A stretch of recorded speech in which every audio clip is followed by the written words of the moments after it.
Hello, everyone, and welcome to the Unified Leadership Institute. I'm Christopher Hornick, President and CEO of HBSC Strategic Services. I'm a fellow at the Unified Leadership Institute, and I'm also the author of the last book of leadership. Today, I want you to picture a gathering of the finest minds in business strategy and organizational behavior, and among them, a luminary whose insights have reshaped the very essence of leadership. Today, it is my privilege to introduce you a man whose name resonates in boardrooms and classrooms alike, a trailblazer who has illuminated the darkest corners of corporate dynamics. His teachings are nothing short of transformative. He is an academic giant and a sage of strategy. I'm thrilled to present to you Professor Jeffrey Pfeffer from the hallowed halls of Stanford Graduate Business School, where he is a professor of organizational behavior. As an HBSC partner, I've had the distinct honor of working with some of the brightest minds here in Silicon Valley. Yet, when it comes to understanding the human elements of organizations, there is no one quite like Professor Pfeffer. Jeffrey and I met about a month ago at a political town hall for Andrew Yang in Palo Alto. Andrew Yang is actually the head of the Forward Party and has also run for president. After researching Jeffrey's massive body of work, and I do mean it is massive, he has been prolific and has been with Stanford since 1979, and has written some amazing books. His books, Leadership BS, Fixing Workplaces and Careers One Truth at a Time, The Knowing Doing Gap, which I read many years ago, which is super valuable, Barriers to Implementing What We Know, The 7 Rules of Power, which basically is the basis of his class that he teaches at Stanford Business School, and a book on toxic workplaces called Dying for a Paycheck, another prolific work. It's clear that he has not only challenged conventional wisdom, but frequently shatters it. That's what encountering Jeffrey Pfeffer's work feels like discovering a hidden treasure chest of wisdom and insights. But Jeffrey's not just about brilliant academics. He's a provocateur, a champion of change, and a voice for the voiceless. His pioneering research has unveiled the often harsh realities of workplace dynamics, shedding light on the unspoken issues that affect us all. Through his work, we see the human cost of toxic workplace cultures, the subtle mechanisms of power at play, and the tremendous toll that they have on individuals and organizations. But what truly distinguishes Jeffrey is his unwavering dedication to the human aspects of management. He reminds us that behind every statistic and every strategic decision, every single profit margin, and every balance sheet lies a human story.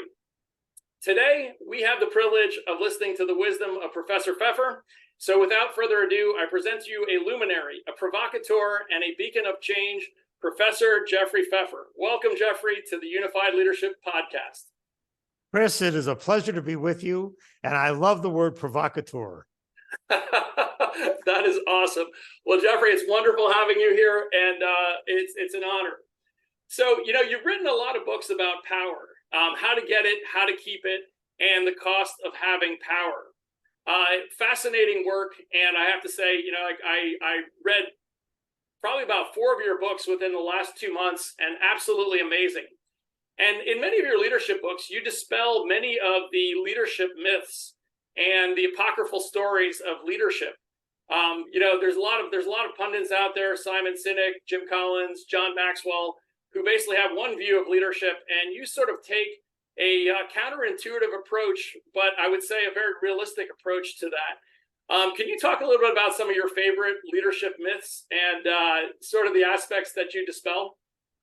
Sure. So first of all, I would point out that Jim Collins has endorsed some of my books. And one of the interesting things that Jim and I have discussed when he wrote Good to Great and talked about level 5 leaders, one of the things that he and I discussed was the fact that as they rose to senior ranks, they did not always behave as they did once they were in the CEO role. So I think one of the things that people need to pay attention to and be cognizant of is that what you want to do on the way up and what may get you to the top is different than how you want to behave when you're on top. The idea, so one of the myths, of course, of life, and one of the concepts that I absolutely detest is this idea of authenticity. Yeah, Chris, I'm sure you are different with your significant other and with your children than you are with your colleagues, that you're different in different circumstances, depending upon, which we're going to get into later, the resource abundance that you face or resource scarcity. The idea that you are going to be the same person and behave the same in every single situation, I think, is not only inaccurate, it's actually probably harmful. So, I think Jim and I discussed the fact that the road to the top is different than how you want to possibly behave once you're up there. So, so that is, I think, one thing. The other thing I think, which is clearly true, when you have a lot of power, one of the things that many people do with that power is they hire a ghostwriter and they write a book. And they write a book about not necessarily the truth of what they did on their climb to the top, but on how they want people to see them. I could give you some examples, of that. So, I think, it is people, and then they donate money to charity, and they do all kinds of things to basically burnish their reputations. But the people who know them, and I've done this with many of these famous, fancy people, and actually some of the people whose names you've already mentioned, it turns out the reality of how they behave is not necessarily what they say. Yeah. That shouldn't surprise you. Sorry, good. That shouldn't surprise you at all. No, it doesn't surprise me. And I think everyone is sort of working on branding themselves. And, even when you get into sort of a position of power, you're very concerned about your reputation. And so a lot of the books are at sort of pretending that you're one thing, to basically protect your brand and your reputation. So I totally see that. And that's actually one of the elements of power that you mentioned, basically looking at creating a great brand for yourself. So sometimes these books are actually a vehicle for doing that as well. One of the quotes I love from your book, it says, authenticity and the idea of authenticity basically gives people an excuse not to change, to not adapt, to instead be true to themselves. You need to be true to what other people around you need from you. This idea that you need to be authentic is insane. And so that's sort of classic. I love that paragraph that you wrote.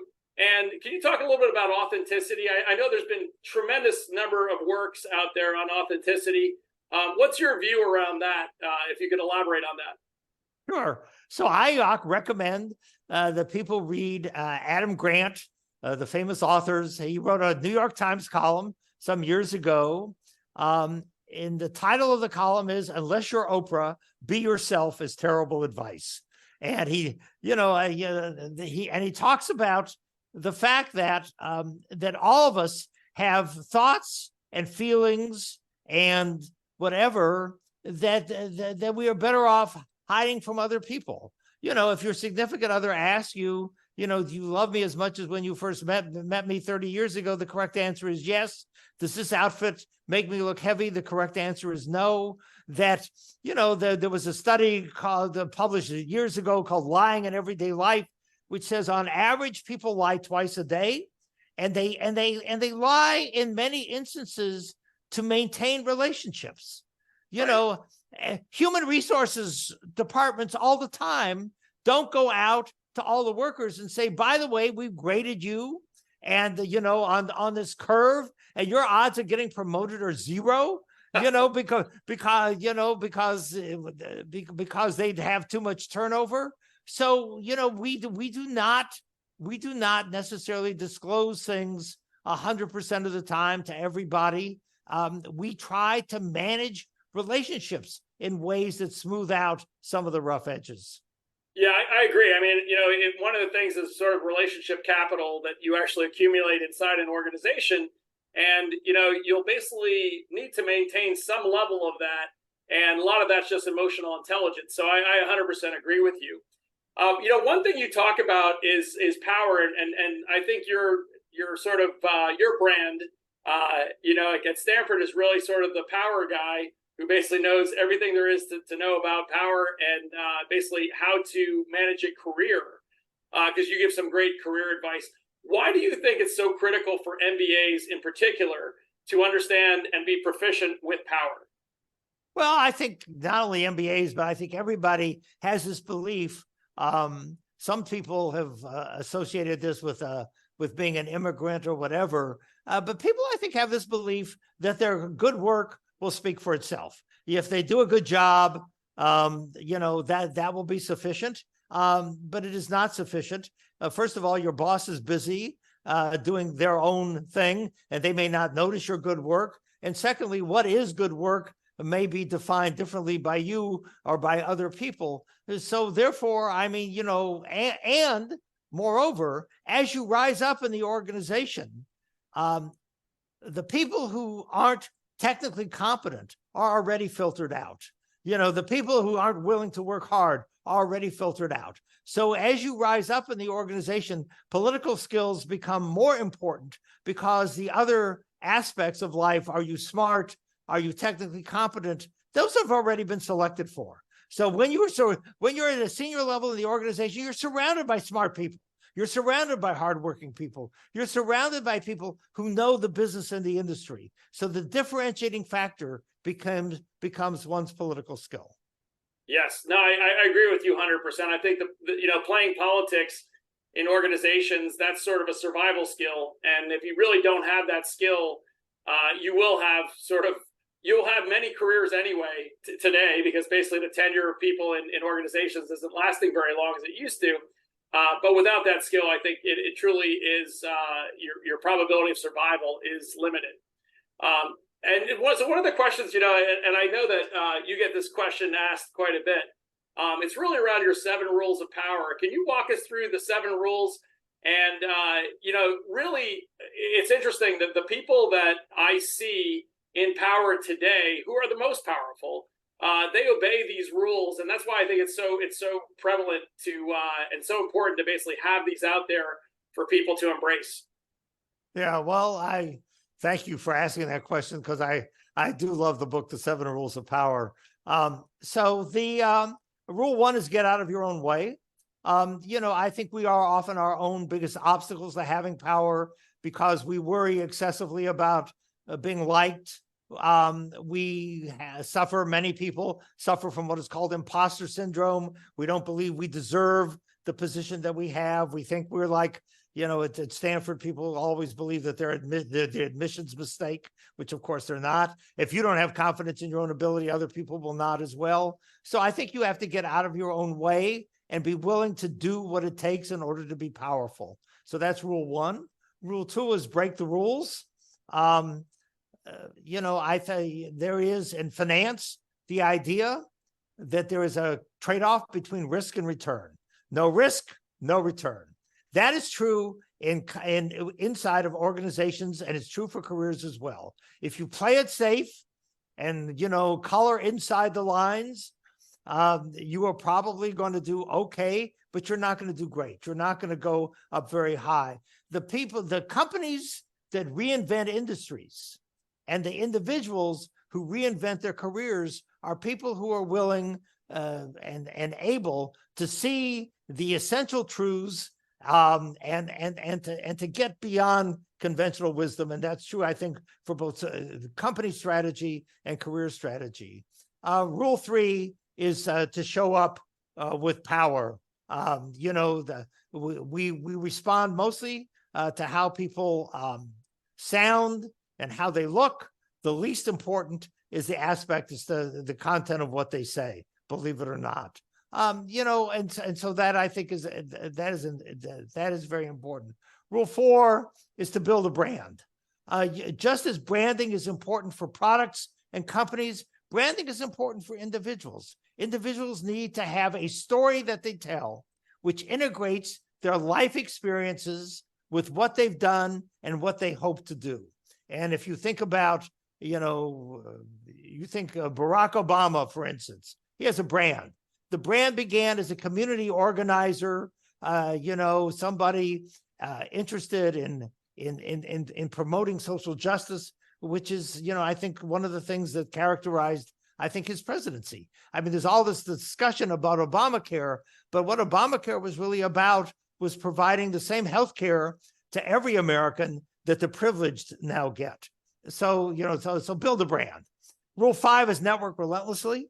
Most people spend too little time on building social relationships with influential others. If leadership is getting things done through other people, the more other people you know, the better off you're going to be in your ability to get things done. Rule 6 is to use your power, because the more things you are able to accomplish, the more power you will have, the more people will want to work with you. And rule 7, which unfortunately is true, is that once you are powerful and successful, how you got there won't matter. People will forgive or forget or both. And you see this, by the way, you see this with successful football coaches or successful sports coaches, where oftentimes, the fact that they engage in a little recruiting violation here or there doesn't seem to matter that much. We forgive and we forget. So success excuses a lot of things. So Jeffrey, one of the things that comes to mind around rule number 7. First of all, I love all the rules, and the people that I've actually seen rise up here in Silicon Valley, they embrace, sort of to the highest levels, they embrace all 7 of these, and so I think these are spot on. One of the sayings, I think, is that if you're not cheating, you're not trying hard enough, and and so I think there's a morality component to a lot of the things you talk about, but there's also human nature here, and human nature in a lot of cases trumps a lot of other things, and so I think that these rules are spot on. One of the questions that I had is that it's obviously 7 is a great number. It's a lucky number, obviously playing dice and craps. One of the questions, what was the 8th and what was the 9th rules of power that didn't sort of make the cut here that you thought about, but then you said, they're probably not the most important, but yet they still may be helpful to people. Well, I think there are probably a bunch of things that didn't make the cut. I think one rule of power is, if you think about the people who are the most powerful and the most successful, they have, I think, a set of interrelated personal qualities. Ambition would be one. Hard work would be another. Determination, persistence, and resilience would be other qualities that I think characterize people who are powerful and successful. Everybody's going to face setbacks, so you need to be resilient. A lot of people have great ambition, but don't want to do very much about it. So I think the ethic or the ethos of hard work and having energy is another. So I think the rules of power around the personal qualities that will make you powerful that did not make the book. Mostly because I think to some extent they're discussed elsewhere, and you can almost take them for granted. That you have to have a good work ethic. You have to be resilient in the face of setbacks. I'm sure in your own career, you've had things that didn't go perfectly. And one of the things that's made you successful is your ability to overcome adversity. No, actually, in my career, Jeffrey, everything went absolutely perfect as planned, as usual. So you're exactly right. No, you have to deal with adversity. You need resilience, persistence. And if you don't have a work ethic or drive, you're not even at the table, right? So, you're absolutely right. And I think those are actually great, sort of the 8th and 9th rules of power.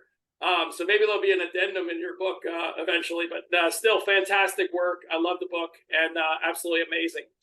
Along those lines, can you give us 1 or 2 exercises that you do with the students at Stanford, the graduate students at Stanford Business School, around power, how to make them more powerful? Sure. Well, I can tell you several things. So the first and most important thing I do in my class, both the online version of the class, which is part of our LEAD program, and the on-campus version of the class, is I give people a doing power project. Because as you know, and as everybody knows, the best way to learn something is to use it. So if I teach you French and you never speak French, in about 5 minutes, you're going to forget all the French that you learned. If you learn to play the French horn and you don't actually practice the French horn, the skill will abate. Similarly, if you learn the rules of power and do not use them, they won't stick with you.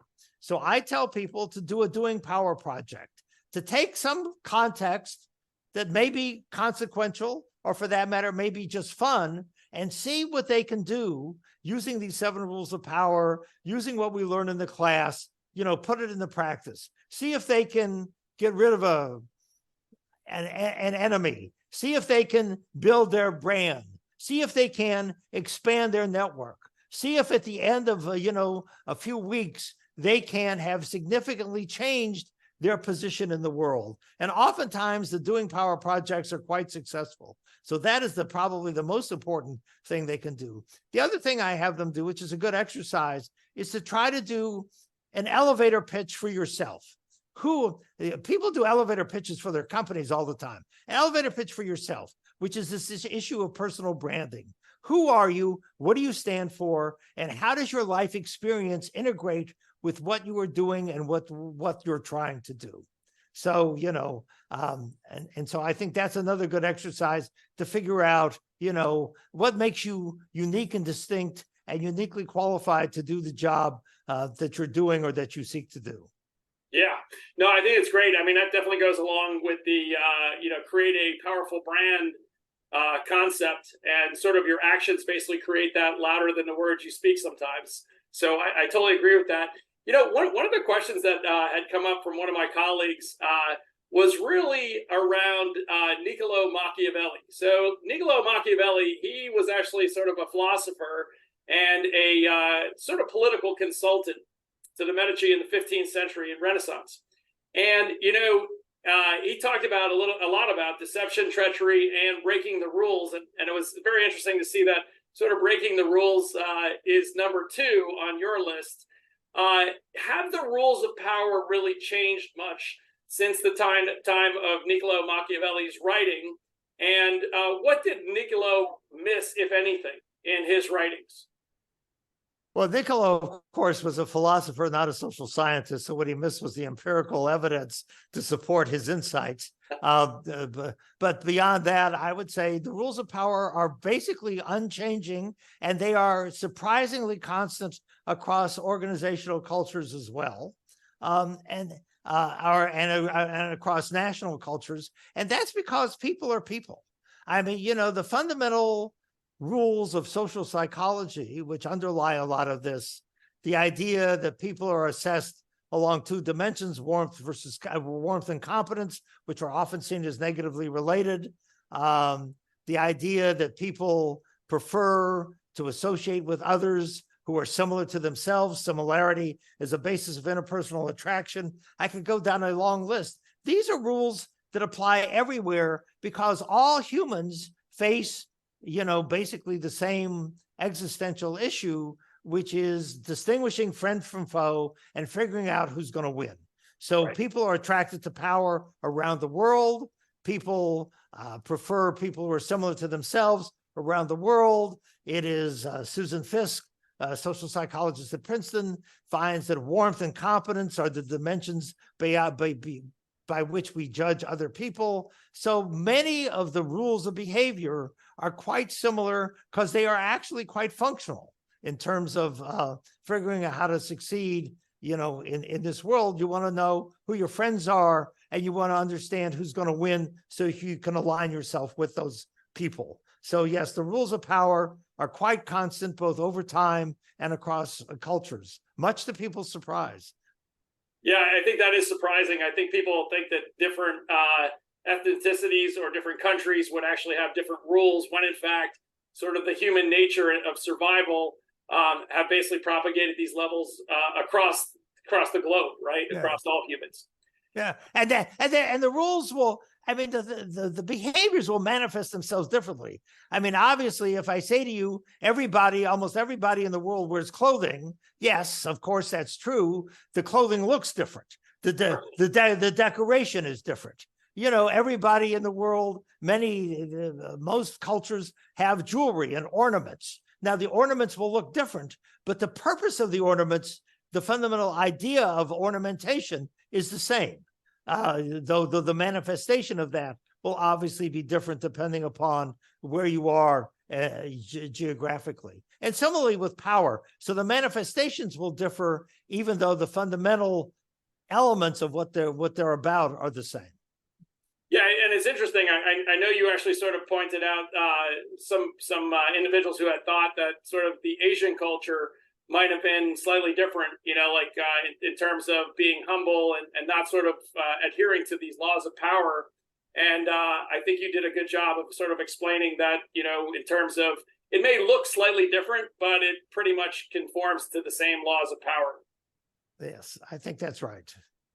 So, one of the other questions I had for you is that why do you think people are so uncomfortable with power, specifically positional power? Obviously, there's sort of ethical power, there's personal power, but when it comes to positional power, why do you think that people have this level of discomfort? Is it something that we've been trained to,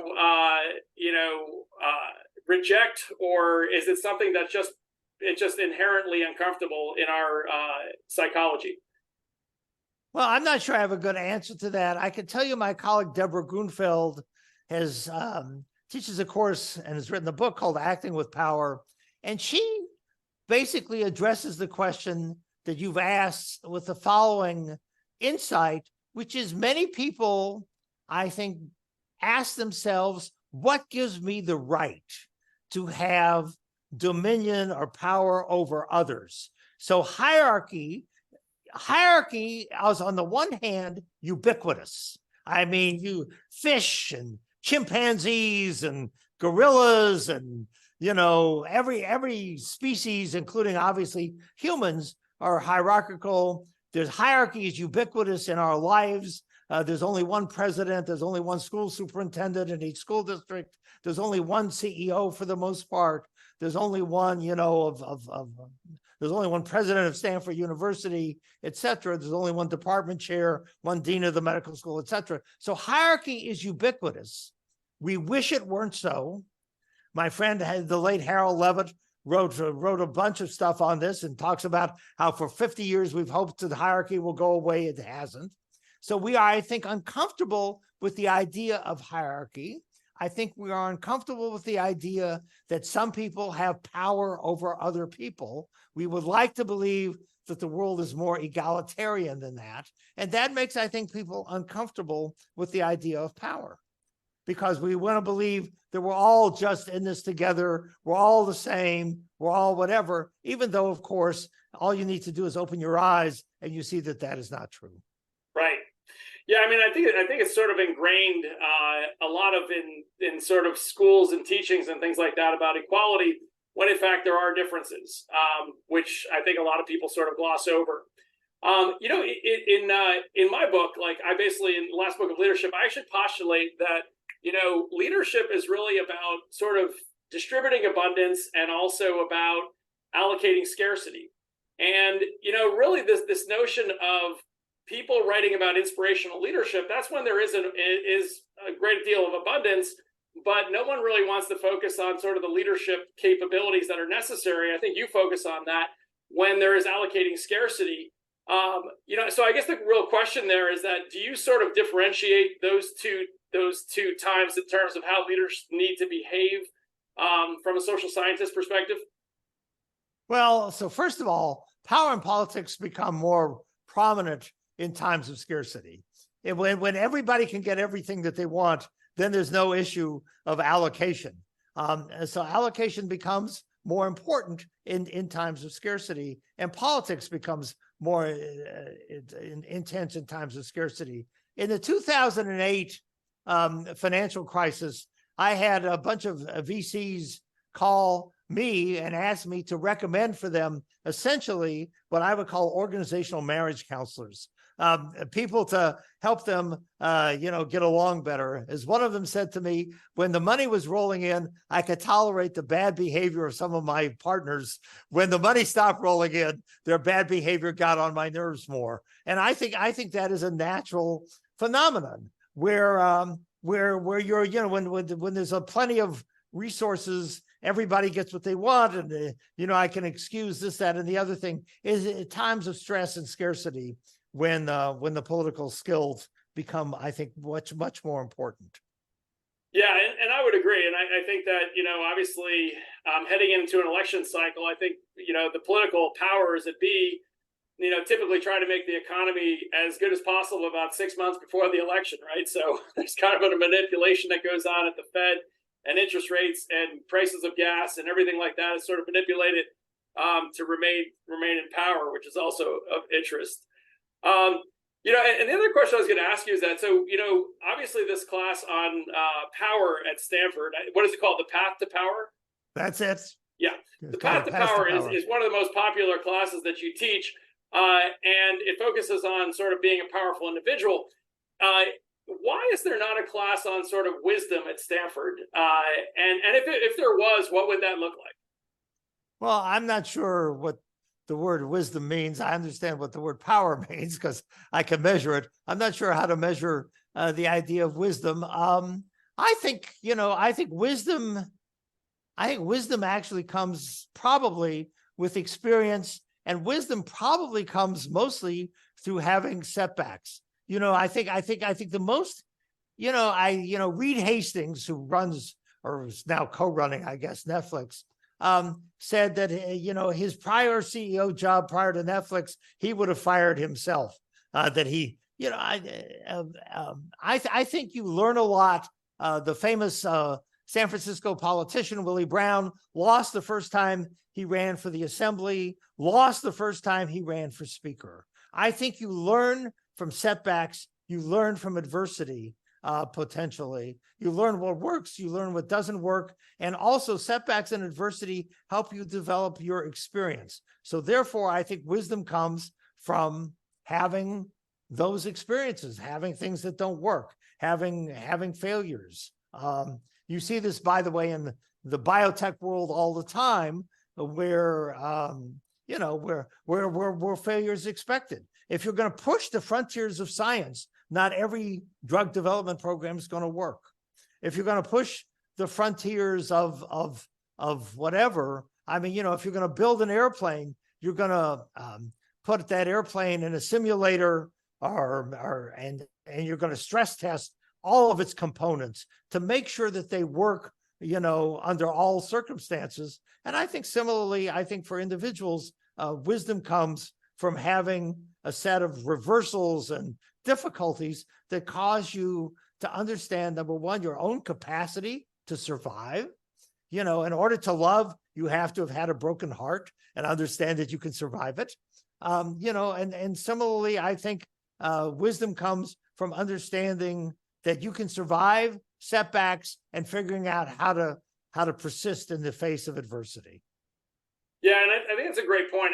Wisdom does come over time, and sort of with the scars on your back. So I think that is actually a good characterization of how to achieve wisdom. And it is sort of into your career. I guess after you've been in your career 20 years, you have an entirely different perspective than you do at the beginning. So that's really great. So I wanted to go through like a little bit of exercise here as a little fun exercise. And, if we take two leaders, leader A and leader B, and both are equally competent, I was going to ask you a question about which rises to the top in most organizations. And so leader A could be characterized as altruistic, a servant leader, humble, telling the truth most of the time, often very authentic, and also vulnerable, sort of like having vulnerability.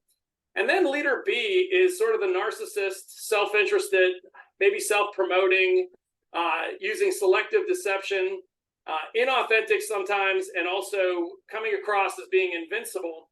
Which leader do you think actually rises to the top of that organization typically? Probably leader B. We have a wonderful example. His name is Donald Trump, who has essentially all of the qualities that you just talked about. And somebody is going to say, well, he lost the election in 2020, which of course he did.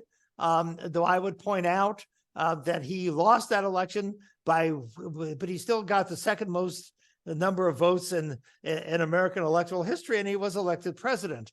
And so And so I think actually the most successful leader is someone who combines the qualities, the two sets of qualities that you talked about. If you are completely self-effacing, if you are completely out for other people, then you will not really be sufficiently self-promoting and ambitious for yourself. If you are too, on the other hand, too ambitious and too self-promoting, you will have, I think actually Trump illustrates this pretty well, you won't have many colleagues to support you in times of difficulty. So I think you need a combination of those qualities. And like everything else, it's a happy medium. So if you have no sodium in your body, you will die. And if I give you too much salt, salt is in fact a poison and you'll die. So when they measure your blood chemistry in a standard blood panel test, you will see that there's a range, and you don't want to be too high and you don't want to be too low on potassium or sodium or any of these other chemicals in your body. By the way, this is true for cholesterol. If you have too much cholesterol, you'll have heart disease. By the way, if you have no cholesterol at all, your cells won't function. So, right. So I think this idea that, something is good, therefore more of it is better, even more of it is even better, even more. No, I think there is a balance and a moderation for everything. So take rule 2. You want to break the rules, but you don't want to break the rule. You don't want to break every rule all the time. Right.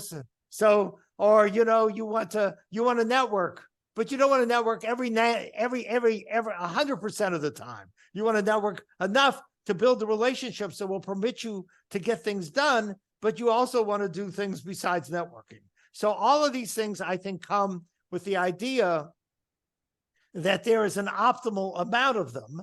And the reason why I promulgate them is that most people don't do them enough. Most people conform too much, they don't break the rules. Most people do not spend sufficient time on building social relationships. So and so on down the line. So that would be my answer to that.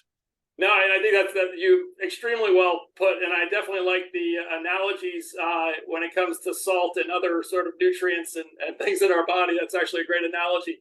One of the things what you speak to is really sort of the adaptive leadership and sort of operational range, right? Having that ability to sort of modulate your behavior, which is essential for, especially in modern leadership when we're on so much, that type of capability is absolutely critical.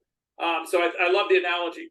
The other question that I was going to mention to you is that, you spend some time in your books looking at sort of what the leadership industrial complex basically puts out, like in terms of materials and basically you made a couple comments in several of your books and articles about how that's less than helpful for leaders today or leaders in general, regardless of the context in which they work.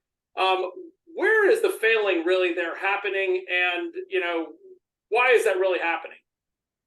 So I think we evaluate leadership mostly by giving people what some people will call happy sheets to fill out. Did you enjoy the experience? I still remember being in Australia and somebody said, giving me trouble at a dinner and said, well, Simon Sinek, gave this speech, and at the end of the speech, it got a standing ovation from 3,000 people. I said, if that's your measure of effectiveness, get the Rolling Stones. The Rolling Stones will get a standing ovation from 50,000 people. I think we have confused. So let me back up. So some of my friends call this edutainment, a combination of education and entertainment. We have substituted entertainment for education. And the two are not the same. If I tell you stuff that you want to hear, you may like it. You may think it's pleasant. You may think it's great. But you probably you like it because you already agree with it. Education is about challenging people's assumptions and beliefs. Education is about getting them to think. The late Peter Drucker was fond of saying, thinking is hard work, which is why so few managers do it. So education is about telling you things that cause you to question what you think you know. My friend Bob Sutton is fond of quoting an old philosopher, I think it was Nelson Algren, who said, the things that get you into trouble are not what you don't know.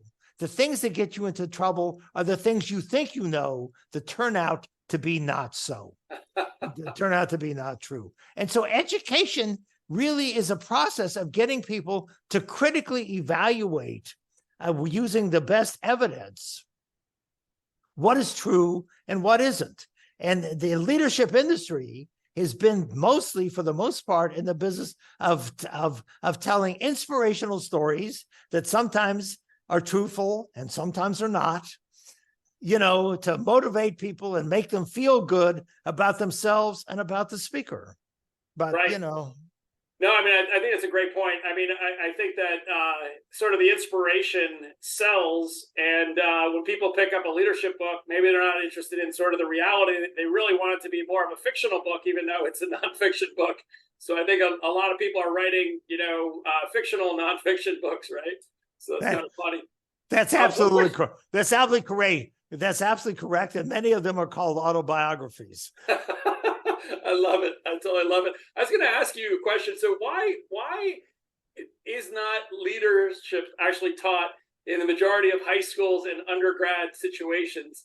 Because, this material is helpful regardless of what, position you are at in your life. I mean, this is just sort of like a life skill. Why do you think it's not taught at the high school or undergraduate level? I have absolutely no idea. I have no idea. But I think the premise of your question is completely correct.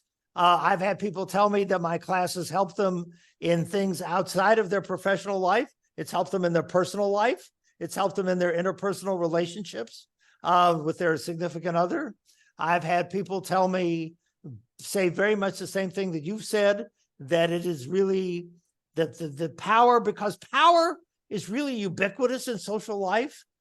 It is a very important skill to have, but so I agree with the premise of the question. Why it's not taught more, I have no idea. By the way, my elective on power is diffused somewhat throughout business schools, but there are plenty of business schools that don't have a class on power at all.